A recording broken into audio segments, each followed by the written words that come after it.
Manya Shri Nara Chandrababu Naidu sir గారిని కుప్పం యువ సైన్యాన్ని ఉద్దేశించి ప్రసంగించవలసిందిగా కోరి ప్రార్థిస్తున్నాం. నారా చంద్రబాబు నాయుడు గారి నాయకత్వం, నారా చంద్రబాబు నాయుడు గారి నాయకత్వం, నారా చంద్రబాబు నాయుడు గారి నాయకత్వం.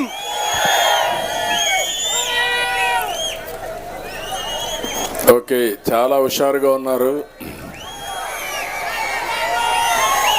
మొట్టమొదటిసారిగా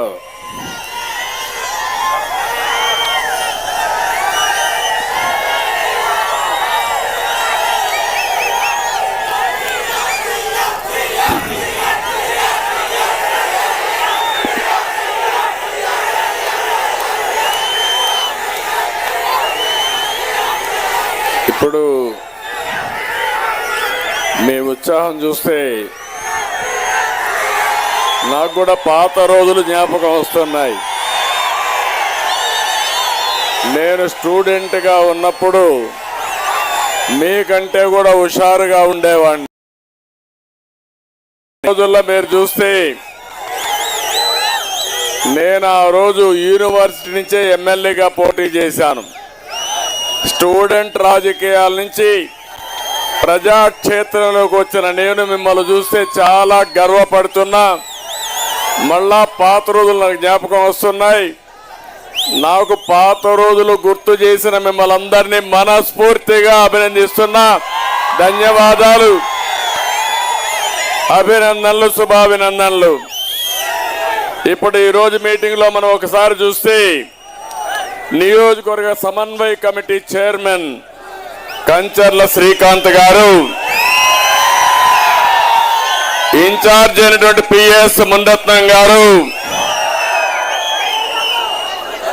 నియోజకవర్గ సమన్వయ కమిటీ కన్వీనర్ చంద్రశేఖర్ గారు, సమన్వయ కమిటీ కన్వీనర్ చంద్రశేఖర్ గారు, చిత్తూరు లోకసభ అభ్యర్థి గౌరవనీయులు దగ్గుమళ్ల ప్రసాదరావు గారు, తెలుగు యువత కోఆర్డినేటర్ సత్యేంద్ర శేఖర్ గారు, organising secretary doctor Suresh Babu గారు, మాజీ శాసన మండలి సభ్యులు గౌరవనీయులు గౌరవాని శ్రీనివాసులు గారు, జిల్లా పార్టీ అధ్యక్షులు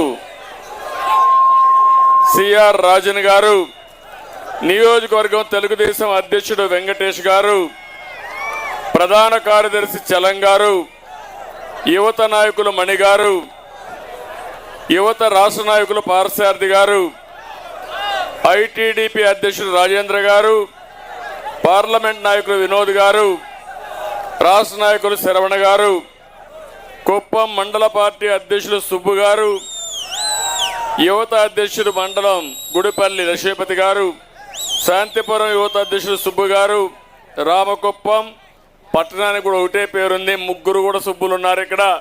ఆ ముగ్గురికి కుప్పం మండల యువత ప్రధాన కార్యదర్శి సురేష్ గారు, గుడిపల్లి యువత ప్రధాన కార్యదర్శి సురేష్ గారు, శాంతిపురం మండల యువత ప్రధాన కార్యదర్శి శివ గారు, రామకుప్పం వెంకటాచలం గారు, బీసీసీఎల్ అధ్యక్షులు మురళి గారు,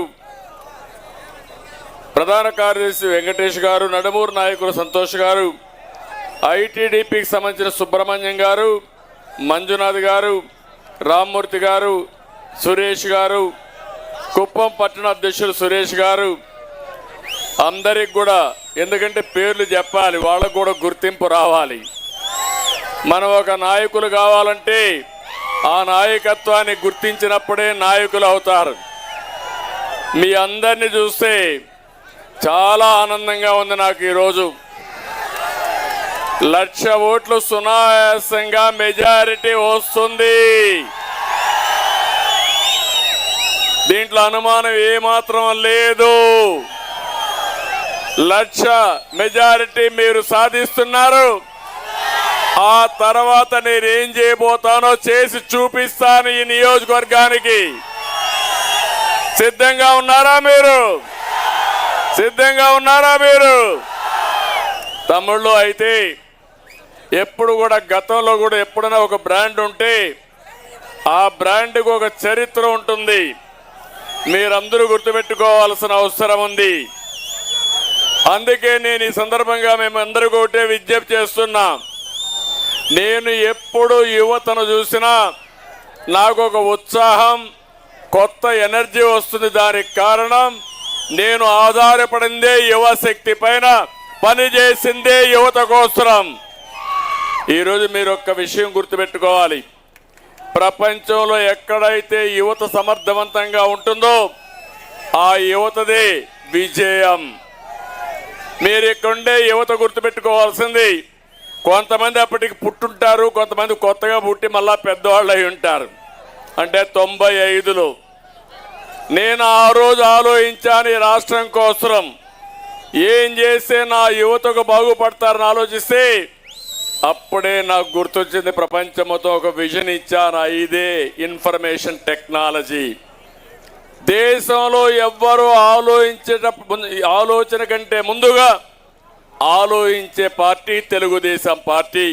ఆలోచించిన వ్యక్తి నేనేనని చెప్పి మీకు తెలియజేస్తున్నా. మీరు ఒక్కసారి మీరు ఆలోచిస్తే 25 ఏళ్లకు మనం నేను ఐటీ ప్రారంభిస్తే 25 ఏళ్ల తర్వాత కుప్పం నుంచి వర్క్ ఫ్రమ్ హోమ్, మీ ఇంట్లో కూర్చొని ప్రపంచ కంపెనీలకు మీరు పనిచేస్తున్నారంటే అది నేను చూపించిన విజన్, అదే తెలుగుదేశం పార్టీ యొక్క సమర్థత. ఈరోజు ఒక విషయం మీరు గుర్తుపెట్టుకోండి, ఏ వ్యక్తి అయినా సరే పుట్టుకతో చిన్న వ్యక్తిగానే పుడతాడు. పెద్ద పెద్ద వాళ్ళందరినీ మీరు ఆలోచించుకోవాలి. ఒక మహాత్మా గాంధీ సాధారణ కుటుంబం, ఒక అంబేద్కర్ గారు సాధారణ కుటుంబం, ఒక ఎన్టీఆర్ సాధారణ కుటుంబం. నేను కూడా చిన్నప్పుడు మీ మారిగానే ఒక పల్లెటూరులో పుట్టా. ఒక రైతు బిడ్డని. మా ఊరికి రోడ్డు కూడా లేదు అప్పట్లో, గుర్తుపెట్టుకోవాలి మీరు. మీకన్నా నేను వచ్చినాక సిమెంట్ రోడ్లు వేసా. ఊర్లో సిమెంట్ రోడ్లు ఉన్నాయి, ఊరికి పోవాలంటే బీటీ రోడ్లు ఉన్నాయి. మా ఊర్లో అప్పుడైతే మామూలుగా రోడ్డు లేకపోతే శ్రమదానం చేయించి రోడ్డు వేయించి ప్రైవేట్ బస్సు తెప్పించిన వ్యక్తిని అప్పట్లోనే నేను. అలాంటి సామాజిక స్పృహతో ముందుకు పోయాం. మీరు ఎంత అదృష్టవంతులంటే కనీసం మీరు కరెంటు చూశారు. మీరు పుట్టతానే కరెంటు వచ్చింది. మేము చిన్నప్పుడు చదువుకున్నప్పుడు కరెంటు కూడా లేదు. ఆ రోజు లాంతర్లో చదువుకున్న వ్యక్తులు మేమందరం కూడా బిగినింగ్లో. నేను అలాంటి చూసిన తర్వాత ఒకప్పుడు మీరు చూస్తే కార్లు కూడా ఎక్కడా కనపడేవి కాదు. ఏ కొద్ది మందికో టౌన్లో 1-2 కార్లు ఉండేటివి. అక్కడి నుంచి ప్రారంభించిన నా జర్నీ మీరు చూస్తే ఈరోజు డ్రైవర్లెస్ కార్లకు వచ్చేసాం. ఒకప్పుడు మీరు చూస్తే కరెంటు లేని పరిస్థితి నుంచి ఈరోజు మీ ఇంట్లోనే కరెంటు తయారు చేసుకునే పరిస్థితికి వచ్చామంటే అది ప్రపంచం దూసుకుపోతున్న విధానం. దాన్ని అందిపుచ్చుకున్న ఏకైక రాష్ట్రం, ఏకైక జాతి తెలుగు జాతి అని చెప్పి కూడా నేను మీకు తెలియజేస్తున్నా. ఈరోజు మీరు ఇంకొక విషయం కూడా మీరు గుర్తుపెట్టుకోవాలి. ఈరోజు మనందరం కూడా ఒక పక్క మంచి సమయంలో యువత ఆవేశమే కాదు. తమ్ముడు ఇను నేను చెప్పిన మెసేజ్ వినండి. మీ జీవితంలో మళ్ళా, ఎందుకంటే మీరు గంజాయికో, జే బ్రాండ్ లిక్కర్కో లేకపోతే డ్రగ్స్ పోకుండా నేను బంగారు బాట మీకు వేయాలనుకుంటున్నా. ఆ బంగారు బాటలో నా తమ్ముళ్ళు, బంగారు తమ్ముళ్ళు నడవాలని మనస్ఫూర్తిగా కోరుకుంటున్నా. ఎప్పుడు కూడా యువత ఆవేశంలో ఉంటారు. అందుకే వివేకానంద ఒక మాట చెప్పాడు. అప్పట్లోనే 100 మంది ఉక్కు కండరాలుండే యువత నాకు ఇస్తే ప్రపంచాన్ని మార్చేస్తానన్నారు. నేను చెప్తున్నా, ఆయన ఆ రోజు చెప్పాడు, ఈ రోజు నేను చూపించా. ఆ విషయం మీరు గుర్తుపెట్టుకోవాల్సిన అవసరం ఉంది. 25 ఏళ్లకు మునుపు నేను మాట్లాడేవాడిని, మీ పిల్లల్ని బాగా చదివించండి, చదివిస్తే మీ పిల్లలు ప్రపంచాన్ని జయించే శక్తి వస్తుంది. 100 ఎకరాల భూమి ఇస్తామా, ₹1 డబ్బులు ఇస్తామనేది కాదు. అసమర్థుడైతే పోగొట్టుకుంటాడు. అతనికి తెలివి సంపాదించి పెట్టగలిగితే బాగా చదివిస్తే మంచి ఉద్యోగం వచ్చి చేస్తారంటే ఇప్పుడు మన పిల్లలు మాట్లాడుతున్నారు, $1 బిలియన్ మాట్లాడుతున్నారు. బిలియన్ అంటారు. ఎంత నీ ఆదాయం అంటే 2 బిలియన్ సార్. కంపెనీ ఎంత వాల్యుయేషన్? 5 billion sir. 5 బిలియన్ అంటే మనం ₹5 అనుకుంటున్నాం.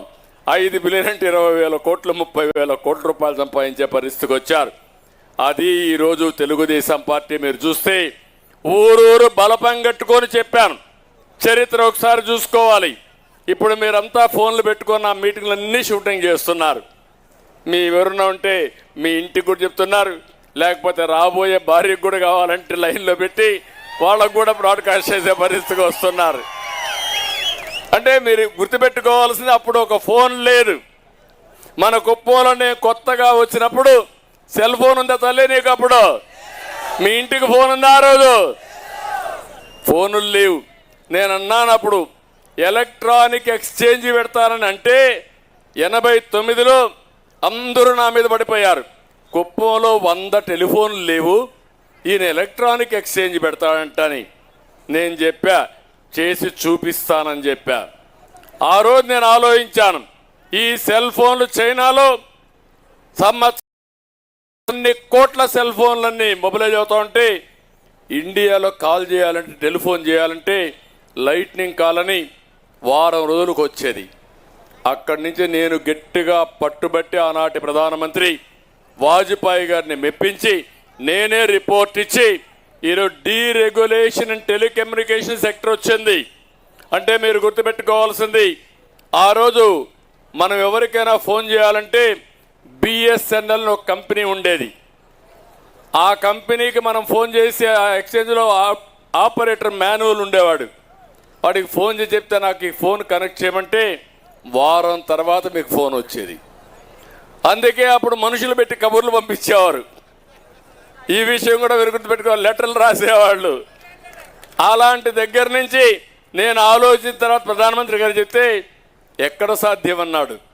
అసాధ్యం అనేది ఏది ఉండదు సార్, నా మాటనండి, మీరు చేయండి, మీరు ఫలితాలు చూస్తారంటే నేను ఇచ్చిన రిపోర్ట్ ఆధారంగా రిఫార్మ్ తీసుకొచ్చారు. ఈరోజు మా తమ్ముళ్ళన్నీ ఆ సెల్ ఫోన్లు వాడుతూ ఉంటే మెసేజ్ కూడా 1 నిమిషంలో మీ ఇంటికి పంపించేస్తున్నారు. నేను మీటింగ్లో ఉన్నా, మీటింగ్ స్టార్ట్ అయింది, అర్ధగంటకి మీటింగ్ అవుతుంది, మళ్ళా ఇంటికి ఏ టైంకి వస్తానో మీరు చెప్పే పరిస్థితికి వచ్చేసారు. మా తమ్ముడు ఫుల్గా గుండెలో నన్ను పెట్టుకున్నాడు. చాలా సంతోషం తమ్ముడు. అలాంటి వాళ్ళు చూసినప్పుడు నాకు అనిపిస్తుంది, నా మీద నమ్మకం ఆ తమ్ముళ్ళకి. అలాంటి తమ్ముళ్ళ కోసమే నా జీవితాంతం పనిచేస్తున్నా. తీసుకుందాం పక్కన మళ్ళా అట్లా కూర్చో, ముందుకు రని, ముందుకు వచ్చి ఆ పక్క కూర్చొని తీసుకుంటాను, మీటింగ్ అవుతానే తీసుకో. కాబట్టి నేను మిమ్మల్ని అందరినీ కోరేది, ఈరోజు మనం గుర్తుపెట్టుకోవాలి, ఇలాంటి దోసకపోయే ప్రపంచంలో, ఆధునిక యుగంలో, నాలెడ్జ్ ఎకానమీలో మన రాష్ట్రం ఎక్కడుందో ఒక్కసారి మీరు ఆలోచించుకోవాలి. యువత మేలుకోండి. రాష్ట్రంలో పెట్టుబడులు లేవు, పరిశ్రమలు లేవు, ఉద్యోగాలు లేవు, ఉపాధి లేదు. అలాంటి పరిస్థితిలో శక్తివంతమైన యువత నిరాశ నిస్పృహలతో ఏం చేయాలో ఆలోచించకుండా వీలైతే వేరే రాష్ట్రాలకు, వేరే దేశాలకు పోతున్నారు. రాష్ట్రంలో మాత్రం ఎలాంటి అవకాశాలు లేకుండా పోయే పరిస్థితి వచ్చింది. నేను అందుకే మిమ్మల్ని అందరినీ కోరుతున్నా, మీ జీవితాల్ని చీకటిమయం చేసిన ఈ జలగని ఇంటికి పంపిస్తారా లేదా అని మిమ్మల్ని అడుగుతున్నా. సిద్ధంగా ఉన్నారా అని మిమ్మల్ని అడుగుతున్నా. మోసాలు దిట్ట ఈ జలగా. మీరు ఎన్నికల కంటే ముందు చెప్పండి, ఏం చెప్పాడు ఆ రోజు మీ దగ్గరికి వచ్చి? యువత మేలుకోండి, మొత్తం చేస్తానని చెప్పాడా లేదా? జనవరి 1వ తారీఖున జాబ్ క్యాలెండర్ ఇస్తా అన్నాడా లేదా? మీకు ఇచ్చాడా? మీకు 5 ఏళ్ళు అయింది, ఒక్క జాబ్ క్యాలెండర్ రాలా. వస్తుందని నమ్మకం ఉందా మీకు? ఇంకా రెండోది నేను అడుగుతున్న, ప్రతి ఏటా డిఎస్సి అన్నాడా లేదా? పెట్టాడా డిఎస్సి? ఇప్పుడు పోతూ పోతూ ఇప్పుడు డిఎస్సి పెడతానంటాడు. ఇంకో పక్క మీరు చూస్తే ఆయన మాత్రం 1,000 కోట్ల రూపాయలు సంపాదించాలి. ఆయన పక్కనుండే దొంగలు 1,000 కోట్ల రూపాయలు దోచేయాలి. మీకు మాత్రం 5,000 రూపాయలు ఇచ్చే వాలంటీర్ ఉద్యోగం, లేకపోతే ఫిష్ మార్ట్లో ఉద్యోగం, అంతే కదా, మటన్ కొట్లో ఉద్యోగం, అంటే ఇదేనా మన జీవితాలని మిమ్మల్ని అడుగుతున్నా. మొన్న ఒక మంత్రిని చూశాను, మాజీ మంత్రిని. ఆయనంతా కూడా సర్వ్ చేస్తూ హోటల్లో వైఎస్ఆర్ కాంగ్రెస్ బోర్డు అంటే మిమ్మల్ని అందరినీ సర్వర్లుగా తయారు చేస్తానంటున్నారు. నేను కంప్యూటర్ ఆపరేటర్లుగా నాలెడ్జ్ ఎకానమీలో అగ్రస్థానంలో ప్రపంచంలో మిమ్మల్ని పెట్టాలనుకుంటే ఈ దుర్మార్గులు మిమ్మల్ని నిర్వీర్యం చేశారు. చాలా బాధేస్తుంది, తపనేస్తుందని చెప్పి కూడా నేను మీకు తెలియజేస్తున్నా. దీంతో ఏమైంది? ఖాళీగా ఉండడు ఎప్పుడు అంటాం, idle man brain is a devil workshop అని, అవునా కాదా? అందుకు మీరేం చేశారు? గమ్మను ఉండి ఉండి ఏం చేయాలని ఆలోచించకుండా ఒక జే బ్రాండ్ ఒక క్వార్టరో హాఫ్ బాటిల్ వేసుకోవాలనుకున్నారు. ఇది సాధ్యం అవునా కదా? పని ఉంటే పని మిమ్మల్ని ఆకుపై చేస్తుంది, పని లేనప్పుడు ఇలాంటి అలవాట్లకు అలవాటు పడతాం. అది ఎక్కువ రేట్ అయింది. 60 రూపాయలు వసూలు చేసే జే బ్రాండ్ ఇప్పుడు 200 రూపాయలు చేశాడు. కల్తీ మద్యం ఇష్ట ప్రకారం రేట్లు పెంచారు.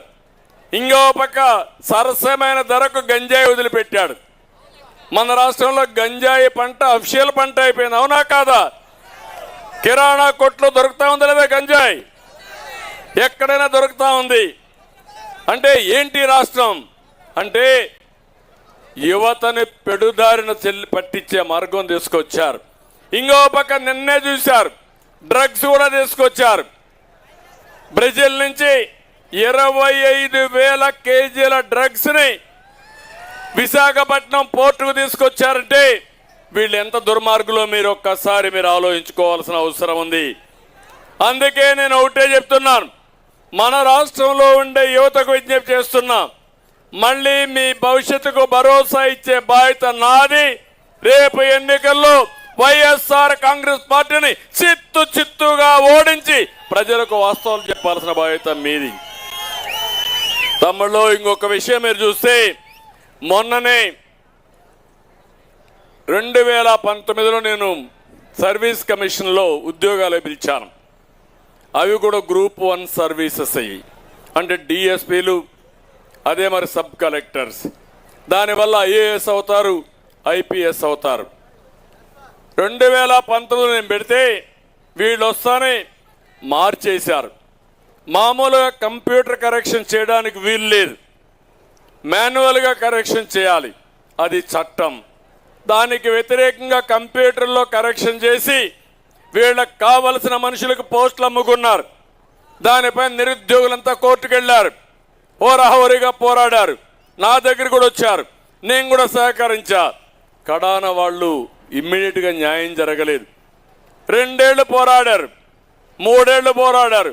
కడకు హైకోర్టు కరుణించి చాలా క్లియర్గా కంప్యూటర్ కరెక్షన్ చేయడానికి లేదు, మాన్యువల్గా చేయమని ఆర్డర్స్ ఇచ్చారు. మాన్యువల్గా చేయమంటే మాన్యువల్గా వర్క్ స్టార్ట్ చేశారు. వీళ్ళ మనుషులకు ఉద్యోగాలు రాలేదు. మళ్ళీ రెండోసారి వాల్యుయేషన్కి వెళ్ళారు మాన్యువల్గా. మీరు గుర్తుపెట్టుకోవాలి, మళ్ళీ యువతంతా మళ్ళా హైకోర్టుకి వెళ్ళారు. మీరు చెప్పారు, మాన్యువల్ కరెక్షన్ చేశారు, మళ్ళా దాని మీద ఎన్నికిపోయి మళ్ళా మాకు ఉద్యోగాలు ఇవ్వకుండా అమ్మేసుకున్నారని మళ్ళా పోతే హైకోర్టు క్షుణ్ణంగా పరిశీలించి తప్పు చేశారని వాతలు పెట్టే పరిస్థితి వచ్చారు. నేను ఒకే విషయం అడుగుతున్నా, ఎన్ని లక్షల మంది యువత సబ్ కలెక్టర్లు కావాలని, డిఎస్పీలు కావాలని, జీవితంలో 10 ఏళ్ళు 5 ఏళ్ళు చదివి పట్టు వదలని విక్రమార్కులుగా మీరు ముందుకు పోతే ఆ పోస్టులు అమ్ముకుంటే మీ జీవితాలు ఏమవుతాయని అడుగుతున్నా, మీ మెరిట్ ఏమవుతుందని అడుగుతున్నా. అందుకే ఈ రాష్ట్రంలో ఉండే యువతంతా ఆలోచించుకోవాలి. మీకు ఉద్యోగాలు ఇవ్వడం లేదు, ఉద్యోగాలు వచ్చే అవకాశం లేదు. ఇంకో పక్క మీ ఉద్యోగాలు అమ్ముకునే పరిస్థితి వీళ్ళు వచ్చారంటే మీ భవిష్యత్తును అమ్మేస్తున్నారు. ఆ విషయం మీరు గుర్తుపెట్టుకోండి. నేను అందుకే మొన్న చెప్పాను, ఖబర్దార్ జాగ్రత్తగా ఉండాలి.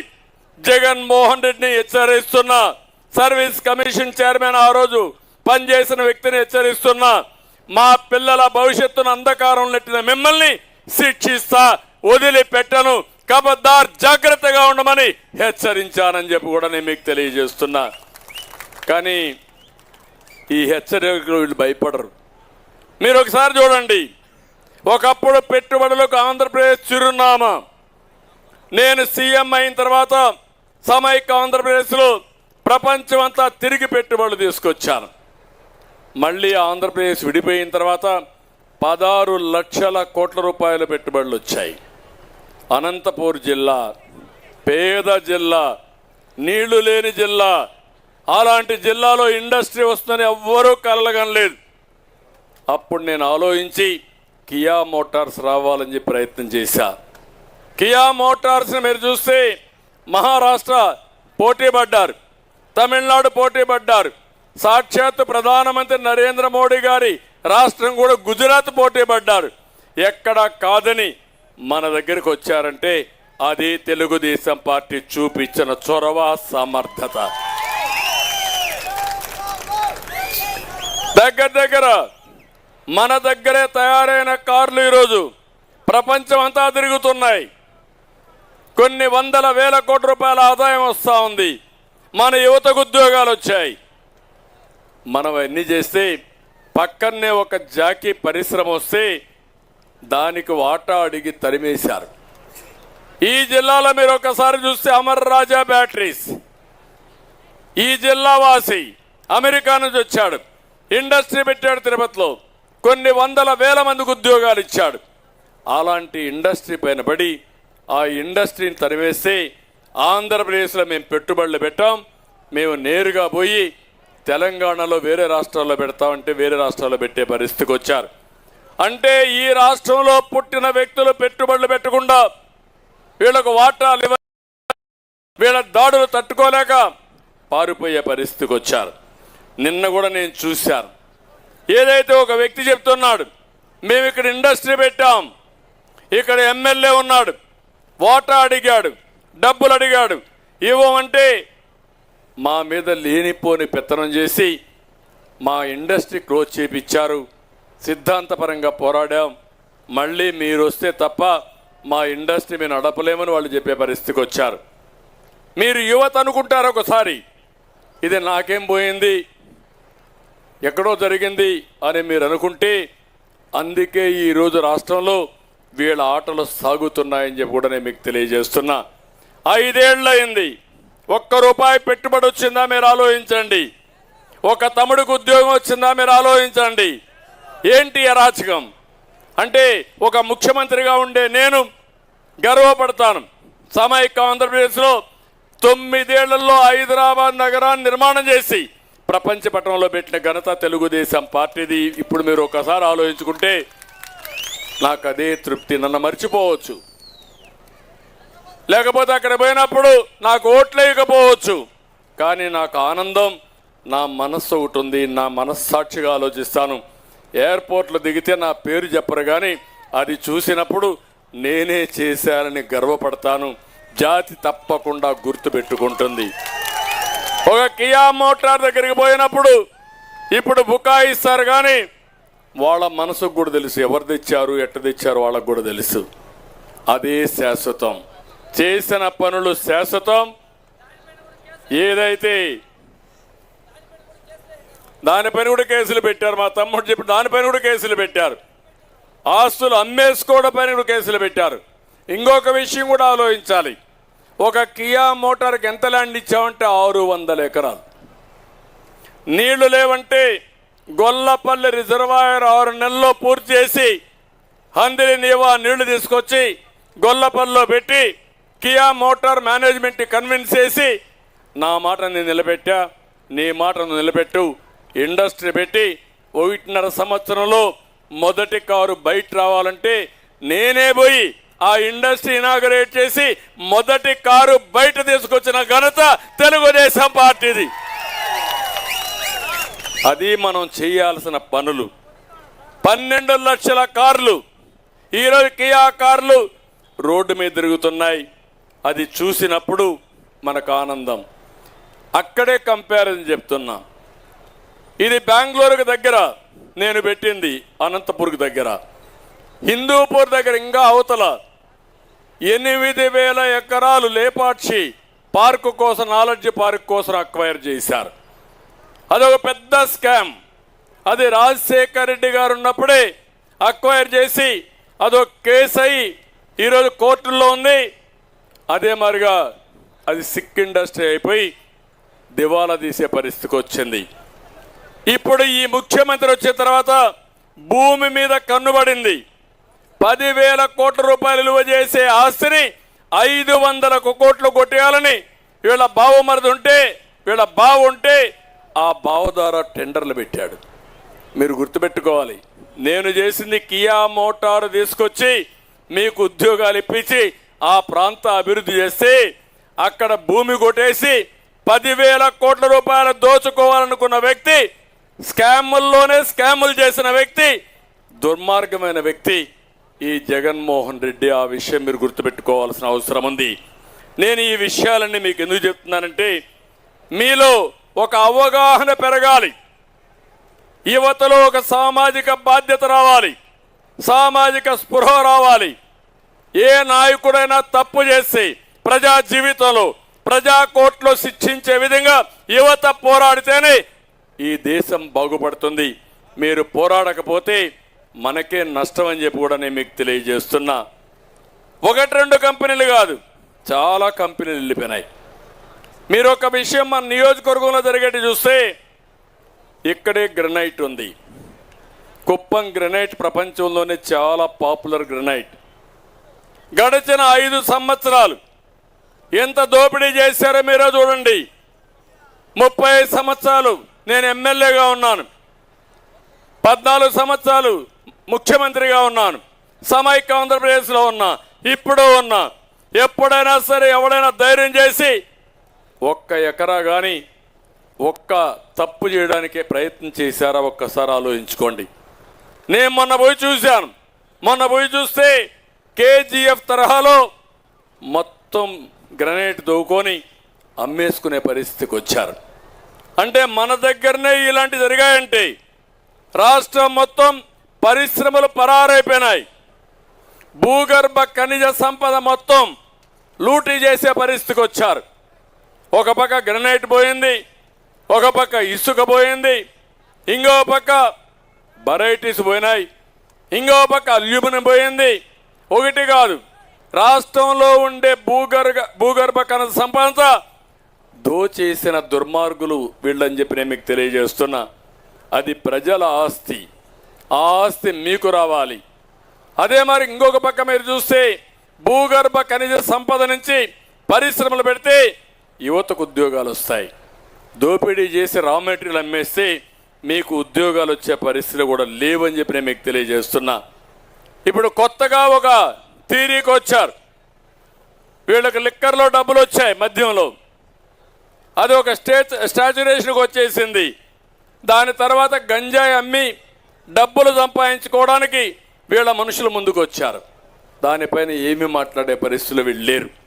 ఇప్పుడు డ్రగ్స్ తీసుకొచ్చి మీ జీవితాలు ఆడుకుంటూ జాతిని నిర్వీర్యం చేస్తూ నాశనం చేస్తూ డబ్బులు సంపాదించుకోవాలని ప్రయత్నం చేస్తున్నారంటే చాలా బాధేస్తుంది. మేము మాట్లాడి తిరిగి మా మీద ఆరోపణలు చేస్తున్నారు. నేను ఒకటే చెప్తున్నా, నేను వచ్చిన 100 రోజుల్లో ఈ రాష్ట్రంలో డ్రగ్స్ కానీ గంజాయి కానీ అదే సమయంలో ఏదైతే లిక్కర్ ఉందో జే బ్రాండ్స్ ఉన్నాయో పూర్తిగా ప్రక్షాళన చేసి ఈ రాష్ట్రాన్ని కాపాడే బాధ్యత తెలుగుదేశం పార్టీ తీసుకుంటాం, ఎన్డీఏ తీసుకుంటాం. అందుకే నేను మిమ్మల్ని అందరినీ కోరుతున్నా. ఇప్పుడు కొత్తగా ఒకటి వచ్చింది, ఈ విషయం కూడా మీరు గుర్తుపెట్టుకోవాలి. ఇది ఇంకా భయంకరం. ఇప్పుడు మా తమ్ముళ్ళంతా టెక్నాలజీ బ్రహ్మాండంగా వాడుతున్నారు. టెక్నాలజీ కానీ దుర్మార్గుడి చేతుల్లో ఉంటే ఎంత అరిష్టమో మీరు ఒక్కసారి మా తమ్ముడు ఇంటికి పంపిస్తున్నాడు, చూపిస్తున్నాడు, వాళ్ళ ఇంట్లో వాళ్ళ మిస్సెస్ కొలకందరూ చూపిస్తున్నాడు. ఎంత భయంకరం అంటే టెక్నాలజీ అనేది ఎప్పుడు కూడా నేను ఒకప్పుడు చూసేవాడిని. టెండర్లు వేయడానికి ఒకప్పుడు రాయలసీమలో కొంతమంది దుర్మార్గులు ఫ్యాక్షన్ నాయకులు టెండర్లు వేయనీయకుండా అడ్డం పడేవాళ్ళు. అప్పట్లో నేను చేసిన పని 95 బిగినింగ్లో టెండర్లు వేయాలంటే ఎస్సీ ఆఫీసులో పెడితే వీళ్ళు దౌర్జన్యం చేస్తున్నారని ఎస్పీ ఆఫీసులో కూడా టెండర్ బాక్స్ పెట్టి అక్కడ వేయించి దాన్ని కంట్రోల్ చేయడానికి ప్రయత్నం చేశా. ఇప్పుడు ప్రమాదం మీరు ఒక్కసారి గుర్తుపెట్టుకోవాల్సింది ఎట్లా జరిగిందని చూస్తే, ఇప్పుడు టెక్నాలజీ వచ్చింది, టెండర్లన్నీ వేస్తారు, వీళ్ళ మనుషులు ఉంటారు. 4 గంటలకు ఫైనల్ టెండర్ వేయాలంటే 3:45 చెప్పి లోయెస్ట్ పలానోడు వేసాడు, దానికంటే తగ్గించేసుకోమని వీళ్ళు చెప్తే వాళ్ళు తగ్గించేస్తే వాడికి ఎవడికి రాదు, వీళ్ళకే టెండర్లు వస్తాయి. పాస్వర్డ్ వీళ్ళ దగ్గర ఉంది. ఇప్పుడు వీళ్ళు మ్యానిపులేట్ చేస్తారు. రెండోది మీరు చూస్తే నిన్న మొన్న కొత్త భూ చట్టం ఒకటి తీసుకొచ్చారు. దానికంటే ముందు మీరు ఒకసారి చూస్తే మొత్తం ల్యాండ్ రికార్డ్స్ అన్ని అప్డేట్ చేశారు. ముఖ్యమంత్రి ఇంట్లో కూర్చొని ఎల్లయ్య భూమి పుల్లయ్యకి రాసేయాలంటే 1 నిమిషంలో సర్వే నెంబర్ మారిస్తే మీ పని గోవిందా గోవిందా. ఇప్పుడు అదే జరిగింది. నేను చూశారు, సుబ్బారావు అనే వ్యక్తి ఒంటిమిట్టలో 3 ఎకరాల భూమి, నేను ఒంటిమిట్ట డెవలప్ చేసి ఆదాయం పెరిగింది, భూమి విలువ పెరిగింది. పాపం అప్పులైనాయి, అప్పులకన్నీ కట్టేసి ఆయన మొత్తం చేసుకోవాలనుకుంటే వీళ్ళు ఓన్లీ సబ్ నెంబర్ ఆ పట్టా వేరే వాళ్ళ పేరుతో రాయిచ్చేశారు, నెంబర్ మార్చేశారు. తిరిగి తిరిగి అవస్థపడ్డాడు, ఎవరు సమాధానం చెప్పలేదు. కడాని ఇంకా బతుకు మీద ఆశ నశించి ఆత్మహత్య చేసుకొని చనిపోయే పరిస్థితి వచ్చాడు. ఆ వార్త విని భార్య కుమార్తె కూడా చనిపోయే పరిస్థితికి వచ్చారు. నేను మిమ్మల్ని అందరినీ ఎందుకు కోరుతున్నానంటే, రేపు మీ ఇంటి మీద మీకు హక్కు ఉండదు, మీ భూములు మీ చేతుల్లో ఉండవు. ఇక్కడ ఉంటాడు ఒక చిల్లర మనుషులు ఉంటారు కుప్పంలో కూడా. నా నియోజకవర్గంలో నేను ముఖ్యమంత్రిగా పనిచేసిన నియోజకవర్గం అపోజిషన్ నియోజకవర్గం ఇక్కడ ఉంటే పేటీఎం బ్యాచ్ తయారై కుప్పంలో ఇష్టానుసారంగా నన్నే బెదిరించే పరిస్థితికి వచ్చారంటే తమ్ముళ్ళు మీరు ఒక లెక్క అని మిమ్మల్ని అడుగుతున్నా. మీరు బయట రాగలుగుతారా అని మిమ్మల్ని అడుగుతున్నా. అలాంటి పరిస్థితి రావడానికి ఎవరు కారణం? జగన్మోహన్ రెడ్డి అవునా కాదా? మీకు భద్రత అవసరమా లేదా అని మిమ్మల్ని అడుగుతున్నా. మీరేమనుకుంటున్నారు?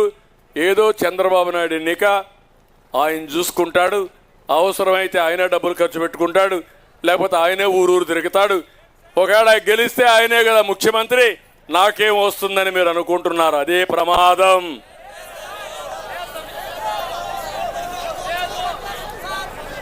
మీరు ఇక్కడుండే వాళ్లే కాదు, రాష్ట్రంలో ఉండే యువత ఓటేయడానికి సిద్ధంగా ఉన్నారు. కానీ ఎదురు తిరగాల్సిన అవసరం ఉంది, తిరుగుబాటు చేయాల్సిన అవసరం ఉంది. వైఎస్ఆర్ కాంగ్రెస్ పార్టీని చిత్తుగా ఓడించి జీవితంలో ఎప్పుడు ప్రజా జీవితంలో ఉండకుండా, ప్రజాక్షేత్రంలో ఉండకుండా చేయాల్సిన అవసరం ఉంది. చూసారా, ఇప్పుడు ఎడుగుడు భోజనం చేస్తారు. చెప్పండి, నువ్వు నీ పార్టీకి నీకు చెల్లి అయిపోయింది, పోయే రోజులు వచ్చాయి, ఇంకా నువ్వు పరిస్థితే లేదని చెప్పి చూపించి ఓటేసి బుద్ధి చెప్పండి. చూపిస్తే కూడా మళ్ళా ప్రాబ్లం ఉంది, సీక్రెసీ ఓటింగ్ ఉంటుంది. నేను చూపిమన్నగానే కసిగా ఓటేసి చిత్తుగా ఓడించి మళ్ళీ వీళ్ళు కోరుకోకుండా మీరేం చేయాలంటే బాగా భూస్థాపితం చేసి దానిపైన సీసం కూడా వేసి కాంక్రీట్ చేసి తిరిగి కోలుకోలేని పరిస్థితి చేస్తారా అని మిమ్మల్ని అడుగుతున్నాను. మిమ్మల్ని అందరినీ, నాకేం ముఖ్యమంత్రి పదవి కోసం కాదు. బీ క్లియర్, 14 ఏళ్ళు ముఖ్యమంత్రి వచ్చేది, 15 ఏళ్ళు నేను అపోజిషన్ లీడర్ని. ఎవరికి ఇంత అవకాశం రాలేదు. కానీ నా బాధ, నా ఆవేదన, నేను ఆ రోజు ముఖ్యమంత్రిగా ఉండి ఒక ప్రభుత్వ పాలసీల వల్ల హైదరాబాద్ నగరాన్ని ప్రపంచంలో పెట్టా. అదే విధంగా ఐటీని ప్రోత్సహించి వాళ్ళందరినీ బాగా ఎక్కడికక్కడ నచ్చజెప్పి ప్రోత్సహించి చేయి. ప్రపంచంలో చూస్తే చాలా పెద్ద ఎత్తున ముందుకు పోయారు, పెట్టుబడులు పెట్టారు, ఇండస్ట్రీస్ పెట్టారు. ఒక్క విషయం మీరు గుర్తుపెట్టుకోండి, ప్రపంచంలో భారతదేశంలో ఉండే యువత నెంబర్ 1, అందులో 30% తెలుగు జాతి ఉందంటే అది తెలుగుదేశం పార్టీ చూపించిన చొరవ. మేము అంటున్నారు మా తమ్ముళ్ళు, కుప్పంని మేము గెలిపిస్తాం, రాష్ట్రాన్ని మా భవిష్యత్తును మీరు కాపాడండి అని మా తమ్ముళ్ళు ప్లే కార్డ్స్ పెట్టుకున్నారు. మీరు చెప్పినట్టు మీ ఓటు కుప్పాన్ని అభివృద్ధి చేయడానికే కాదు, కుప్పం భవిష్యత్తుకే కాదు, మీరు రాష్ట్ర భవిష్యత్తు కోసం కష్టపడుతున్నారు. 1 लाख మెజారిటీ, లక్ష మెజారిటీ అది మీరు చేయండి. ఆ తర్వాత ఈ రాష్ట్రాన్ని ఎట్లా అభివృద్ధి చేయాలనో, ఎట్లా పరిగెత్తిచ్చే బాధ్యత నాదని చెప్పి నేను మీకు తెలియజేస్తున్నా. ఈరోజు మీరు ఒకటే కాదు, అన్ని విషయాలు నేను చూశాను ఈ ప్రభుత్వంలో. నాలాంటి వాడి మీద ఎన్ని కేసులు పెట్టాలో అన్ని కేసులు పెట్టేశారు, పెడతానే ఉన్నారు. ఇంకా అంటే మామూలు వాళ్ళ గతేంటి? నేను మామూలు వాళ్ళు కాపాడడమా, నన్ను నేను కాపాడుకోవడమా, అందరినీ కాపాడుకోవడమా? మనిషి కూడా ఒకసారి చూస్తే భరించలేని భారం అవునా కాదా అని మిమ్మల్ని అడుగుతున్నా. బట్ భయపడను. నా జీవితంలో భయం అనేది ఎరగని వ్యక్తిని నేను. క్లేమోర్ మైన్స్ నా మీద 24 క్లేమోర్ మైన్స్ బ్లాస్ట్ చేసి సాక్షాత్తు వెంకటేశ్వర స్వామి నువ్వు బతికుండాలి, నీకు పని ఉంది అని ప్రాణదానం చేసిన విషయం అది. ఆ రోజు కూడా నేను భయపడలా, అధైర్యపడలా. కానీ ఈరోజు నేను ఒకటే ఆలోచిస్తున్నా, మళ్ళీ గాడి దప్పిన పరిపాలన ఘాట్లో పెట్టి ఈ రాష్ట్రాన్ని కాపాడడానికి ఏ త్యాగానికైనా మేము సిద్ధమని మరొకసారి మీ అందరికీ విజ్ఞప్తి చేస్తున్నా. అందుకే ఈరోజు మీరు చూస్తే 3 పార్టీలు కూడా కలిశాం. కొంతమందికి కొన్ని అనుమానాలు ఉన్నాయి, ఎందుకు కలవాలి అని కూడా ఆలోచిస్తున్నారు. మా మైనారిటీ సోదరుల్లో కూడా అనుమానం ఉంది. కానీ ఒక్క విషయం మీరు గుర్తుపెట్టుకోండి, ఎన్డీఏలో ఉన్నప్పుడు కానీ ఎన్డీఏలో లేనప్పుడు కానీ మైనారిటీ సోదరులకు న్యాయం చేసిన ఏకైక పార్టీ తెలుగుదేశం పార్టీ. అంత మునుపు కూడా ఎన్నో పార్టీలు ఉన్నాయి. ఉర్దూ భాష 2వ భాష చేయమంటే ఎవరూ చేయకపోతే నేనే 13 జిల్లాల్లో 2వ భాష చేశాను. మైనారిటీ సంక్షేమం కోసం ఎన్టీ రామారావు గారు మైనారిటీ ఫైనాన్స్ కార్పొరేషన్ తీసుకొచ్చాడు. నేనే ఆజ్ హౌస్ కట్టాను. ఆజ్ హౌస్ కట్టిన తర్వాత రాష్ట్రం విడిపోతే కడప, విజయవాడలో 2 ఆజ్ హౌస్లు కట్టాం. ఎన్నో కార్యక్రమాలు మౌజములకి, ఇమాములకి ఆంధ్రోరం ఇచ్చిన పార్టీ తెలుగుదేశం పార్టీ. ఏ పార్టీ ఇవ్వాల? షాదీఖానాలు కట్టాం. అదే మరిగా రంజాన్ తోఫా ఇచ్చాం. ఈ విధంగా మీరు చూస్తే ఆడబిడ్డలకు పెళ్లిళ్ళ కోసం 50,000 రూపాయల ఆర్థిక సహాయం చేసిన పార్టీ, మైనారిటీ ఆడబిడ్డల్లో పెళ్లిళ్ళు చేసిన పార్టీ తెలుగుదేశం పార్టీ. ఈ 5 సంవత్సరాల్లో ఈ పార్టీ ఏం చేసింది? ఒక్క మైనారిటీకి 1 రూపాయి ఇచ్చారా అని అడుగుతున్నా. ఇంకో పక్కన మాట్లాడుతున్నారు బీజేపీతో పొత్తని. 5 ఏళ్లు మీరు చేసింది ఏంటి? అన్ని వాళ్ళు ఇచ్చిన పాలసీలన్నీ మీరే పార్లమెంట్లో సపోర్ట్ చేశారు. కాబట్టి ఇవన్నీ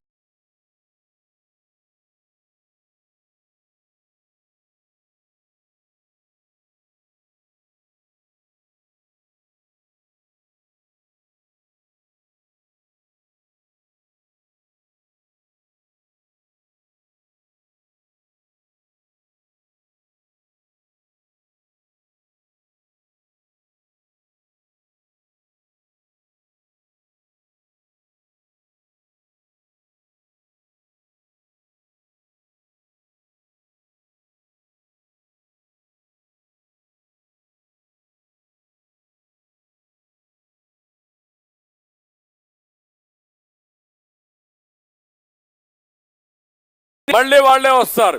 వచ్చినప్పుడు వాళ్ళు వచ్చి పొత్తు పెట్టుకుందాం, ఈ రాష్ట్రాన్ని బాగు చేయడానికి మేము కూడా ముందుకు వస్తామంటే ఆ పరిస్థితిలో 12 లక్షల కోట్ల రూపాయలు అప్పు చేశాడు అప్పుల అప్పారావు. 12 లక్షల కోట్ల రూపాయలు. అదే మరి అన్ని వ్యవస్థల్ని సర్వనాశనం చేశాడు. ఇప్పుడు నేను ముఖ్యమంత్రి అయినా లేకుంటే ఎన్డీఏ అధికారంలోకి వచ్చినా కేంద్ర సహకారం లేకపోతే ఇక్కడ పనులు అవ్వడం కూడా కష్టం. అమరావతి సర్వనాశనం అయిపోయింది. పోలవరం విధ్వంసమైంది, పెట్టుబడులు పరారైపోయినాయి, యువత భవిష్యత్ అంధకారమైంది, రైతుల ఆత్మహత్యలు పెరిగిపోయినాయి, ఆడబిడ్డలపైన అత్యాచారాలు పెరిగిపోయినాయి. ఈ సమయంలో ఈ రాష్ట్రాన్ని కాపాడుకోవడానికి అందరం కలవాలనే ఉద్దేశంతోనే ఈరోజు ఎన్డీఏ అంతా మీ దగ్గరికి వస్తున్నాం. యువత ఇంటింటికి వెళ్ళి మీరు చెప్పాల్సిన బాధ్యత మీ మీద ఉంది. అందులో కూడా ఎవరెన్ని సీట్లు పోటీ చేస్తారో ఆలోచించలేదు. ముగ్గురం కలిసాం. కొంతమంది నన్ను అన్నారు మీరు ఎక్కువ సీట్లు ఇస్తున్నారని, కొంతమంది పవన్ కళ్యాణ్ గారు అన్నారు మీరు తక్కువ సీట్లు తీసుకుంటున్నారని, కొంతమంది బీజేపీ అన్నారు మన జాతీయ పార్టీ ఇంతేనా ఇంకా ఎక్కువ తీసుకోవాలని మాట్లాడారు. కానీ అల్టిమేట్గా మేము ఆలోచించింది సీట్ల కోసం కాదు, ఎవరెన్ని సీట్లు కాదు, అందరూ సమానం. ఈ రాష్ట్రాన్ని కాపాడాలి. ఈ రాష్ట్రాన్ని కాపాడడానికి మన వంతు బాధ్యత మేము నెరవేర్చాలని అందరం కలిసి మేము ముందుకు వస్తున్నామని చెప్పి కూడా నేను మీకు తెలియజేస్తున్నా. అందుకే ఒక మాట చెప్పాం, జెండాలు 3, అజెండా ఒకటే. అదే ఆంధ్రప్రదేశ్ రాష్ట్రాన్ని కాపాడుకోవడం. ప్రజలు గెలవాలి, రాష్ట్రం నిలబడాలి. ఆ రాష్ట్రం నిలబడినప్పుడు మా తమ్ముళ్ళ భవిష్యత్తు బంగారు భవిష్యత్తు కావాలి. చేసే బాధ్యత నాది. ఎయిర్పోర్ట్ వస్తారని చెప్తాను. నిన్ననే మీరు ఒకసారి చూస్తే ఇంకొకసారి నేను ప్రపంచమంతా బ్రాడ్ పిక్చర్ చెప్పాను. మన రాష్ట్ర భవిష్యత్తు చెప్పాను. కుప్పం భవిష్యత్తుకు వద్దాం. తమ్ముళ్ళు మీరు ఒకసారి చూస్తే గడవలో మీ అందరి కోసరం 20 లక్షల ఉద్యోగాలు ఇప్పిస్తారని నేను చెప్పాను. అది కనీసం అంటే 20 లక్షల ఉద్యోగాలు. 3,000 రూపాయలు నెలకు నిరుద్యోగ భృతి ఇస్తాం. ఒకప్పుడు ఇచ్చాను, ఇప్పుడు 3,000 రూపాయలు ఇస్తాం. ఇది అయిన తర్వాత వర్క్ ఫ్రమ్ హోమ్. మీ ఇంట్లో మీరు కూర్చొని ప్రపంచంలో ఏ కంపెనీలో పనిచేయాలన్నా ఆ కంపెనీ మీ దగ్గర తీసుకొచ్చే బాధ్యత, వర్క్ ఫ్రమ్ హోమ్ తీసుకొచ్చే బాధ్యత తీసుకుంటాం. మండల హెడ్ క్వార్టర్లో, ఇంపార్టెంట్ టౌన్లో, మండలంలో వర్క్ స్టేషన్లు పెడతాం. అక్కడి నుంచి మీకు ట్రైనింగ్ ఇప్పిస్తా. మీరు ఊర్లో కూర్చొని పనిచేయండి. ఇంకా బాగా చేయగలిగితే హైదరాబాద్కి వెళ్ళండి, బెంగళూరుకి వెళ్ళండి, అమెరికాకి వెళ్ళండి. భవిష్యత్తులో ఒకటే కూర్చోండి. గుర్తుపెట్టుకోండి, జీవితంలో రాబోయే రోజుల్లో డిస్టెన్స్ అనే మాట పెద్ద కష్టం కాదు, ఎక్కడున్నా పనిచేయచ్చు. రెండోది, మీకు ఒక అనుభవం కావాలంటే 10 మంది ఉండాలి. ఇప్పుడు ఇక్కడికి వచ్చారు, ఇంట్లో కూర్చుంటే మీకు ఆలోచనలు రావు. ఈ 10 మంది కూర్చుంటే నమ్మకాలు వస్తాయి, 10 మాటలుంటే ఆలోచనలు పెరుగుతాయి. అందుకే అప్పుడప్పుడు సోషల్ గ్యాదరింగ్ కావాలి. నెలకు మీరు చూస్తే ఒక 20 రోజులు ఇంట్లో పని చేసుకోండి, 10 రోజులు వచ్చి వర్క్ స్టేషన్లో పనిచేయండి. అక్కడ అన్నీ కూడా మంచి గార్డెన్లో పెట్టి బ్రహ్మాండంగా చేస్తాం. మన కుప్పాన్ని మీరు చూస్తే మంచి వాతావరణం. ఈసారి ఎండలు మన దగ్గర కూడా అదిరిపోతున్నాయి. ఒకప్పుడు మేలే వచ్చిన ఇంత ఎండ ఉండేది కాదు. ఇప్పుడు మార్చిలో చూస్తామంటే అయినా పర్వాలేదు. వేరే ప్రాంతాల కంటే మన కుప్పం కొంత చల్లగా ఉండే ప్రాంతం. ఇంకా ఎక్కువ చెట్లు పెడతాం. ఆ చెట్లు కూడా పంట తోటలు వేస్తాం. దానివల్ల చల్లని వాతావరణం క్రియేట్ చేసి దీన్ని అభివృద్ధి చేసే బాధ్యత నాదని చెప్పి నేను మీకు తెలియజేస్తున్నా. మళ్ళీ మన కుప్పానికి ఇండస్ట్రీ తీసుకొస్తాం, అగ్రో ప్రాసెసింగ్ తీసుకొస్తాం, అదే మరి వేరే ఇండస్ట్రీ తీసుకొస్తాం. ఇప్పుడు అవసరమైతే బెంగళూరుకి, ఇటు కోలార్కి, ఇటు కృష్ణగిరికి అనుసంధానం చేస్తూ రోడ్లన్నీ బ్రహ్మాండంగా వేస్తాం. కుప్పం రైల్వే స్టేషన్ ఇంకా బాగా అభివృద్ధి చేస్తాం. ఏ ట్రైన్ వచ్చినా ఇక్కడ ఆగేటుగా చేస్తాం, ఒక హబ్గా చేస్తాం. అదే మరిగా వేస్తాం వస్తానే. అక్కడి నుంచి మీరు తయారు చేసి వ్యవసాయ ఉత్పత్తులు, పండ్లు కానీ, పూలు కానీ, కూరగాయలు కానీ నేరుగా ఎయిర్ కార్గోలో పెట్టి విదేశాలకు ఎగుమతి చేసే విధానానికి కూడా శ్రీకారం చుడతామని చెప్పి నేను మీకు తెలియజేస్తున్నా. ఒక డైరీ ఇండస్ట్రీకి ఒక హబ్బుగా 10 లక్షల లీటర్లు పాలోచ్చడిగా చేస్తాం. మీరు బయట తిరిగితే మీ ఇంట్లో ఉండే అమ్మ కానీ, నాన్న కానీ వాళ్ళు శుభ్రంగా వాళ్ళు డబ్బులు సంపాదించుకుంటే, పని ఉంటే ఆరోగ్యం బాగుంటుంది. అలాంటి కార్యక్రమానికి కూడా శ్రీకారం చుడతాం. అందుకే నేను 20 పాయింట్లతో ఒక విజన్ డాక్యుమెంట్ ఒకటి తయారు చేస్తున్నా. యువత మీరు కూడా ఆలోచించండి. నేను నియోజకవర్గానికి విజన్ ఎట్టుండాలో ఇస్తా, దాన్ని అమలు చేస్తా. వ్యక్తిగతంగా మీ టాలెంట్ను బట్టి, మీ సమర్థతను బట్టి ఏ కుటుంబాన్ని ఏ విధంగా అభివృద్ధి చేయాలో దానికి ఒక ప్రణాళిక ఇస్తాను. ఈ రెండు కూడా చేసి వ్యక్తిగత సమస్యలు పరిష్కారం చేస్తా. చిన్న చిన్న గ్రామ సమస్యలు ఉంటే అవన్నీ పరిష్కారం చేస్తా. నేను 40 ఏళ్ళు అంటే 35 ఏళ్లలో ఈ నియోజకవర్గంలో ఏం చేశానో రాబోయే 5 సంవత్సరాల్లో చేసి నా నిజాయితీ నిరూపిస్తానని చెప్పి నేను మీకు తెలియజేస్తున్నా. అగ్రభాగాన్ని ఈ నియోజకవర్గాన్ని పెట్టాలి. మొత్తం అందరి నీళ్లు రావాలి. అన్ని చెరువులకు అనుసంధానం చేయాలి. అదే మరి పాలారులో వదిలిపెట్టాలి. అవసరమైతే ఇక్కడ నీళ్లు ఇక్కడే ఉపయోగించుకునే విధంగా కార్యక్రమాలు చేస్తాం. ఆ నీళ్లన్నీ ఒక రిజర్వాయర్ కట్టి ఇక్కడే వాడుకునే పరిస్థితి తీసుకొస్తాను. డ్రిప్ ఇరిగేషన్ తీసుకొస్తాను. ఎప్పుడో ఇజ్రాయెల్ టెక్నాలజీ తీసుకొచ్చి దేశంలోనే మొట్టమొదటిసారిగా ఇజ్రాయెల్ టెక్నాలజీ వాడిన ఏకైక ప్రాంతం మన కుప్పం నియోజకవర్గం. ఆ రోజు కావాలని చేసి ఇది పోయింది. కుప్పం టౌన్ని మీరు గుర్తుపెట్టుకోండి, దేశం గర్వపడే విధంగా ఉన్నది బెస్ట్ టౌన్గా తయారు చేసే బాధ్యత నాది. రోడ్లు కానీ, లేకపోతే అవుటర్ రింగ్ రోడ్డు కానీ, అండర్ గ్రౌండ్ డ్రైనేజ్ కానీ, డ్రింకింగ్ వాటర్ కానీ, పరిశుభ్రంగా పెట్టడం కానీ అన్నీ కూడా వర్కౌట్ చేస్తా. దీనికి అవసరమైతే కొంత టైం ఇస్తా. నేను ఇవన్నీ సిస్టమేటిక్గా చేస్తాను. అందుకే ఈరోజు మిమ్మల్ని అందరినీ చూశాను. ఒక్కొక్క బూత్కు 5 మందిని మీరు తయారు చేసుకున్నారు. మీకు సహకరించడానికి బెంగళూరు నుంచి కూడా అక్కడ పనిచేసే ప్రొఫెషనల్స్ అంతా వచ్చారు. రాజకీయం ట్రెడిషనల్గా అందరితో కలవాలి. అదే సమయంలో మీరు ఆలోచించాల్సింది ఎక్కడికక్కడ ప్రజలతో కలుస్తూనే కొద్దిగా ప్రొఫెషనలిజం. నేనే దాన్ని తీసుకొచ్చా. ఒకప్పుడు ఎంబీఏలు ఉండేటివి కాదు, పెద్దగా ఐఏఎస్ పెట్టా. మీరు ఐటీ చేసినా, మార్కెటింగ్ చేసినా, ఇంకోటి చేసినా, ఫైనాన్స్ చేసినా, ఎంబీఏ చేస్తే దానికి ఏ విధంగా చేయాలనో క్వాలిటీ పెరుగుతుంది, స్కిల్స్ పెరుగుతాయి అనే ఉద్దేశం తీసుకొచ్చాం. ఈరోజు చదువుకున్న విద్యార్థులు ఉన్నారు, మీరంతా బయట పనిచేసే వాళ్ళు ఉన్నారు. వాళ్ళందరూ కుప్పానికి రావాలి, రాష్ట్రానికి రావాలి, ఇంటింటికి వెళ్ళాలి. తెలుగుదేశం వస్తే ఏం జరుగుతుందో చెప్పాలి. వైఎస్ఆర్ కాంగ్రెస్ పార్టీ మళ్ళీ వస్తే ఎంత నష్టపోతామో చెప్పగలిగితే ఒక్క వ్యక్తి కూడా ఓటేడు. వాళ్ళు నమ్మేది ఒకటే, రౌడీజం మీద. ఇంకొక మాట కూడా చెప్తున్నాం, వాలంటీర్స్ కూడా అపీల్ చేస్తున్నాం. వాలంటీర్ వ్యవస్థకు మనం వ్యతిరేకం కాదు. ఇంజనీర్లుగా చేసిన వాళ్ళు వాలంటీర్లుగా ఉన్నారు. వాళ్ళకందరికీ నేను విజ్ఞప్తి చేసేది, మీరు బయట రండి.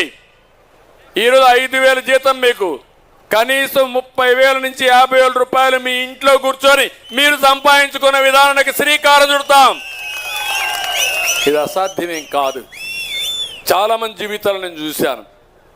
పెళ్ళైనప్పుడైతే కొంతమంది అమ్మాయిలు పేద కుటుంబాలు వచ్చి మామూలుగా 10th క్లాస్ పాస్ అయ్యి, పెళ్ళయిన తర్వాత ఇంటర్మీడియట్ పాస్ అయ్యి, ఐటీ పాస్ అయ్యి ప్రొఫెసర్స్గా, ఐటీ ప్రొఫెషనల్స్గా తయారయ్యే పరిస్థితికి వచ్చారు. ఆ విషయమే నేను చెప్పాను. స్కిల్ డెవలప్మెంట్ చేసి మీ జీవితాల్లో మెరుగుపరిచి స్కిల్స్ ద్వారా మెరుగైన జీవితాలు ఇచ్చే బాధ్యత నాది. అట్లా కాకుండా ఈ 5,000 కోసం తప్పుడు పనులు చేసి, వీళ్ళు చేసిన తప్పుడు పనులతో మళ్ళా మీరు జైలుకు పోయే పరిస్థితి తెచ్చుకోవద్దండి. మీరందరూ కూడా నిర్మోహమాటంగా ఉండండి. మీకు అండగా నేనుంటా. ఉద్యోగాలు తీయం, ఇంకా అవసరమైతే మెరుగైన ఉద్యోగాలు ఇస్తాం. తర్వాత మెరుగైన క్యారియర్ మీకు ఇప్పించే బాధ్యత తెలుగుదేశం పార్టీ నేను తీసుకుంటా. వాళ్ళు కూడా సమాజంలో భాగమే.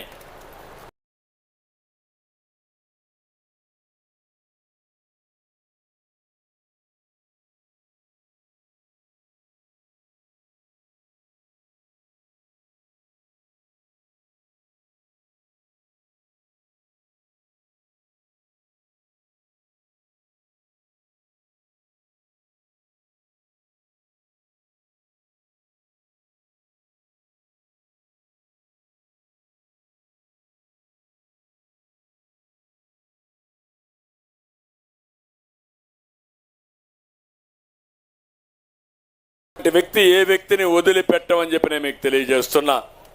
ప్రభుత్వ ఉద్యోగులు తీసుకునే జీతాలు. అది ఎక్కడి నుంచి వస్తుందంటే మనం కట్టే ట్యాక్సెస్. వాళ్ళ పని ప్రజలకు సేవ చేయడం తప్ప ప్రజలకు ద్రోహం చేసే విధంగా రాజకీయాల్లో ఇన్వాల్వ్ కాకూడదు. ఆ విషయం వాళ్ళు గుర్తుపెట్టుకోవాల్సిన అవసరం ఉంది. అందుకే నేను మిమ్మల్ని అందరినీ ఈరోజు మిమ్మల్ని చూసిన తర్వాత ఒక ధైర్యం వచ్చింది. నేను ఎక్కువ సమయం కూడా తీసుకున్నా మీలో ఒక స్ఫూర్తినివ్వడానికి, ఒక ఆలోచన విధానాన్ని రేకెత్తించడానికి. ఆ విషయం మీరు గుర్తుపెట్టుకోండి. మీకు అనిపిస్తుంది సార్ ఏదో పెద్ద పెద్ద విషయాలు మాట్లాడుతున్నాడు, ఈ పెద్ద పెద్ద విషయాల వల్ల నాకేం వస్తుంది, ఇప్పుడు సాయంత్రం కాఫీ కావాలా, రాత్రికి భోజనం కావాలా, ఆ విషయం మాట్లాడాలయ్యినా అనే ఆలోచన వస్తుందేమో నేను అనుమానిస్తున్నాను. అవునా? 25 ఏళ్ల తర్వాత మీరు ఒక్కసారి ఆలోచించండి. ఈ దేశానికి విజన్ అనేది కావాలని చెప్పి 25 ఏళ్లకు మునుపు 2020లో తీసుకొచ్చిన పార్టీ తెలుగుదేశం పార్టీ. ఆ రోజు అందరూ నన్ను ఎగతాళి చేశారు. విజన్ అంటే ఇది ఒక 420 అన్నారు. నేను చెప్పా 420 కాదు, చేతగానోళ్ళరా మీరే చూస్తారంటే ఇప్పుడు నన్ను విమర్శించిన వాళ్ళు సిగ్గుపడుతున్నారు, నేను గర్వపడుతున్నా. అది వాస్తవం అని చెప్పి కూడా నేను కోరుతున్నా. ఈరోజు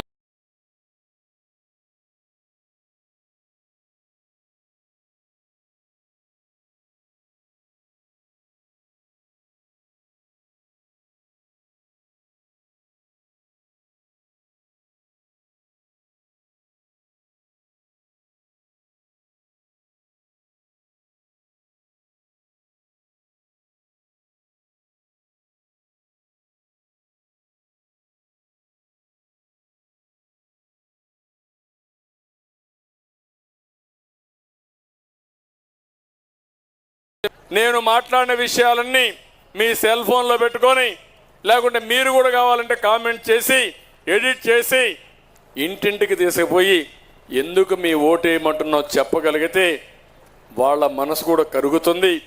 కరుడు గట్టిన వైఎస్ఆర్ కాంగ్రెస్ పార్టీ వాళ్ళు కూడా ఆ పార్టీకి ఓటేరు. వాళ్ళు మన సైకిల్కి వేస్తారు, మిత్రపక్షాలకి వేస్తారు. ఇది వాస్తవం అని చెప్పి నేను మీకు తెలియజేస్తున్నా.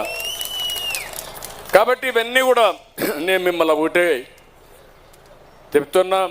సూపర్ 6లో మీరు చూశారు, మహిళల్ని ముందు పెట్టి చాలా కార్యక్రమాలు తీసుకుని సంపాదించిన సంపద వాళ్లకు చేరవేసే బాధ్యత తీసుకున్నాం. యువతకు అగ్రస్థానం పెట్టి, యువగళం పెట్టి మీకు ఉద్యోగాలు ఇప్పించి ఈ సమాజాన్ని నడిపించే బాధ్యత మీకు తీసుకోమన్నాం. రైతులకి చూస్తే సాఫ్ట్వేర్ కంపెనీలు వస్తాయి, తమ్ముడు నేను వస్తే అన్నీ వస్తాయి. మీరు కూడా ఏం చేశారంటే నువ్వని నేను అన్నా కానీ ప్రజలు ఆలోచించారు. 2004లో నా అవసరం తీరిపోయింది, బాగా చేశాడు, కొత్తోడు వస్తే ఇంకా బాగా చేస్తాడని కొంచెం అట పోయి, మీరు కాదు 2004లో నువ్వు పుట్టుండవు, అప్పుడు లేదంటే చిన్నపిల్లాడుగా ఉంటావు, గోడీలు ఆడుకుంటూ ఉంటావు. అప్పుడు అట్నే ఆలోచించి ఇది చేశారు. 2014లో మళ్ళీ 10 ఏళ్ళు పట్టింది నాకు పోరాడి మళ్ళీ అధికారం రావడానికి. 2014లో వచ్చాను. వస్తానే మీరందరూ ఓట్లేశారు. నేను కూడా 5 ఏళ్ళు రాత్రింబగుళ్ళు కష్టపడి ఒక స్వర్ణ యుగం కోసం ముందుకు పోయాను. దేశంలో ఏది మాట్లాడిన నెంబర్ 1 ఎవరంటే ఆంధ్రప్రదేశ్ రాష్ట్రం అనే పరిస్థితి తీసుకొచ్చా. 2019లో వచ్చాడు దుర్మార్గుడు, బుగ్గలను మిరాడు, తల మీద చేయి పెట్టాడు, ఒక్క ఛాన్స్ అన్నాడు. మీరు ఐస్ అయిపోయారు. చాలామంది. మన కుప్పంలో కాల కొన్ని దిక్కలు అయ్యారు. అయిపోయినాక ఏమైంది? నిజ స్వరూపం చూపించడం మొదలుపెట్టాడు. అక్కడి నుంచి దాడులు, పిడిగుద్దులు, అడ్డం వచ్చాడు, అందరినీ నరికేశాడు, ఇష్టానుసారంగా చేశాడు.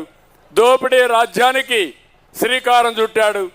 బెదిరింపులు, భయభ్రాంతులు చేయడం, అందరిని నిస్సహాయం చేయడం. ఎంతంటే జాతి నిర్వీర్యం ఎప్పుడైపోతుందంటే ఎవరైనా కుండ యువతను అడుగుతున్న ఫ్రీగా ఆలోచించే స్టేజ్లో మీరు ఉన్నారా? కుప్పంలో ఫ్రీగా తిరిగే పరిస్థితిలో మీరు ఉన్నారా అని మిమ్మల్ని అడుగుతున్నా. ఉన్నారా తమ్ముళ్ళు? నేనే తిరగలేకపోతే మీరేం తిరుగుతారు? నా దగ్గర ఎన్ఎస్జీ కూడా ఉంటుంది, ఒక 5-6 తుపాకులు పెట్టుకొని ఉంటారు. అలాంటి నేనే తిరగలేకపోతే మీరేం తిరగలేరు. అలాంటి భయంకరమైన వాతావరణం వచ్చిందంటే ఎవరు కారణం? ఎవరు కారణం? ఎవరు కారణం? డ్రామాల్లో నెంబర్ 1. మొన్నే మీరు చూశారు అంద్రినివా నీళ్లు సినిమా సెట్టింగ్. నేను ఇప్పుడు పోతున్నా అక్కడికి, ఆ సెట్టింగ్ దగ్గరికి. వచ్చారు, గేటు పెట్టారు, నీళ్లు తెచ్చారు, బురద చేశారు. నేరుగా ఆయన వెళ్ళాడు, గేట్లు వెళ్ళిపోయినాయి, బురద ఆరిపోయింది. ఏం చెప్పాలి తమ్ముడు? ఇలాంటి వ్యక్తికి పరిపాలించే అర్హత ఉందా ముఖ్యమంత్రిగా? మళ్ళా రేపు వస్తాడు కొత్త పిచ్చిగాడు ఇంకొక నాటకంతో. అంటే దీన్ని కూడా నమ్ముతున్నారు కొంతమంది. అదే నా బాధ. మీరెవ్వరూ నమ్మకపోతే తిరగాలని పనే లేదు. ఇప్పుడు ఎందుకు తిరగాలి నేను? ఇప్పుడు వాడు చేసిన అన్యాయాలకు, వాళ్ళు చేసే అన్యాయాలు చూస్తే నేను చెప్పడం కాదు, చిత్తుగా మీరు ముఖం మీద చెప్పాలి. మా ఇంటికి రావద్దు, మా ఓటు అడగద్దు, ఇప్పటికే నాశనం చేశావు, మా జీవితాలు అంధకారం అయిపోయినాయి, మా పిల్లలు చెడిపోయారు, మేము కష్టాల్లో ఉన్నాం అని అందరూ చెప్పే పరిసరాలు. 10 రూపాయలు ఇచ్చి 100 రూపాయలు లాగేయడం వింటే. తమిళనాడుకు మీరు పోతున్నారు, పక్కన కర్ణాటకలో మీరు వెళ్తున్నారు. ఎంత పెట్రోల్ అక్కడ, ఇక్కడ ఎంత పెట్రోలు, ఆడ మద్యం ఎంత, ఇక్కడ మద్యం ఎంత. తమిళనాడులో జైలులత పెట్టిన అన్నా క్యాంటీన్లు ఉన్నాయా లేదా? ఇక్కడ అన్నా క్యాంటీన్ ఎందుకు లేదు? మీరు అడగరు. ప్రైవేటుగా పెడతానంటే కూడా అన్నా క్యాంటీన్ పైన దాడి చేసి తిరిగి మన మీద కేసులు పెట్టిన దుర్మార్గులు వీళ్ళు. అందుకే ఇంక నేను ఎక్కువ చెప్పను, అన్నీ మీకు తెలుసు. 45 రోజులు మీరు పనిచేస్తున్నారు రాత్రింబగళ్ళు. పనిచేస్తామని గట్టిగా చెప్పండి. 1,00,000 మెజారిటీ సాధిస్తారా అని అడుగుతున్నా. ఒక విధంగా మీరంటే నాకు అభిమానం, కుప్పం అంటే నాకు ప్రాణం. అదే సమయంలో కుప్పం నుంచి నేను మిమ్మల్ని కోరేది, ఎప్పుడో రానంత మెజారిటీ, ఎప్పుడో గౌరవిస్తున్నారు. ఈసారి ఆ గౌరవం 1,00,000 మెజారిటీ లక్ష్యంగా పనిచేయడం, అది నాకు ఇచ్చే గౌరవం, మన నియోజకవర్గానికి ఇచ్చే గుర్తింపు. ఆ తర్వాత ఏం చేయాలో నాకు వదిలిపెట్టండి, చేసి నా నిజాయితీ నిరూపించుకుంటాను. ఎందుకు ఈ మాట అంటున్నానంటే, మీ వల్ల దేశం బాగుపడింది. మీరు ఓటు నాకు వేశారు, ముఖ్యమంత్రిని చేశారు. దానివల్ల నేను పబ్లిక్ పాలసీలు తీసుకొచ్చాను, దూరదృష్టితో ఆలోచించాను. హైదరాబాద్ నగరాన్ని మహానగరం చేశాను, ఐటీకి ప్రాధాన్యత ఇచ్చాను. అందిపుచ్చుకోగలిగిన వాళ్ళు ప్రపంచంతో వెళ్ళిపోయి వేల కోట్ల రూపాయలు సంపాదించారు, కంపెనీలు పెట్టారు. ఇప్పుడు మళ్ళీ మీ అందరినీ ఆ స్థాయికి తీసుకురావాలని నా మనోగతం. ఎంతమంది వీలైతే అంతమంది రావాలి, దానికి నేను దోహదం చేస్తా. మన కుప్పానికి మళ్ళీ ఒక స్వర్ణ యుగం తీసుకొచ్చే బాధ్యత నాది, బంగారు కుప్పం చేసే బాధ్యత నాదని మరొకసారి మీ అందరికీ తెలియజేసుకుంటూ, యువత మేలుకో, బాధ్యతగా ముందుకెళ్ళండి, అందరినీ కన్విన్స్ చేయండి, మెప్పించండి, ఒప్పించండి. అదే మరిగా మీ చాకచక్యంతో మళ్ళీ 1,00,000 కంటే ఎక్కువ వస్తేనే సైకో పోవాలి, సైకో పోవాలి, సైకో పోవాలి, సైకో పోవాలి, సైకో పోవాలి.